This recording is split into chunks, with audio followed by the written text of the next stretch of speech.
Hey y'all, welcome to Carolina Mysteries. I want to tell y'all a story that happened in Richland County, South Carolina. 25-year-old Mark Anthony Cantrell was a resident of New Hope Home Solutions in Richland County, South Carolina. He alerted the staff at New Hope in March of 2023 to let them know that there should be concern over a man who was a resident there that hadn't been seen for quite a while. That man was Jared Andrea, 22 years old. He was on the high spectrum autism scale, and his grandparents had placed him in this facility after the recommendation from South Carolina Department of Mental Health.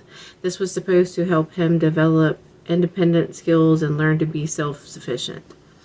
So this was also a place that was for vulnerable adults where they would be safe and also could gain some independence. After his grandmother showed up to pick him up for an appointment, she noticed he seemed disheveled and just unkempt. His fingernails were grown out. He was just kind of not clean. He had bruises on his face. There were obviously some issues going on, but she took him to the appointment. She still returned him back to the facility. It was just a few days later, his grandparents would return to pick him up, and he wasn't there. A missing persons report was filed. They were searching for him. They couldn't find him anywhere. So it was just a few months later in July that another resident went missing. This was Deshae Butler, a 35-year-old man who was also a resident at New Hope facility.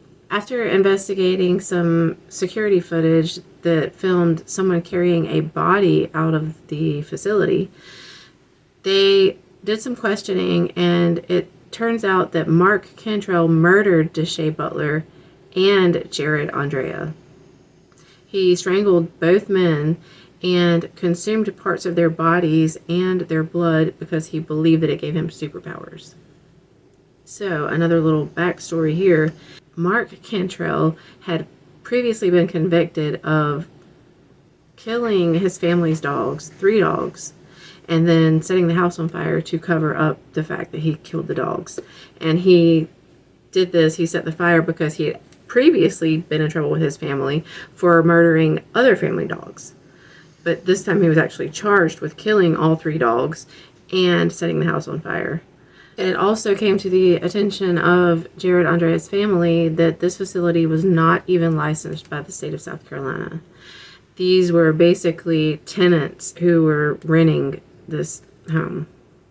It's unthinkable how a state-run facility would place a very violent criminal such as Mark Cantrell in a home with a very vulnerable adult such as Jared Andrea. This is tragic, and it's something that should have never happened.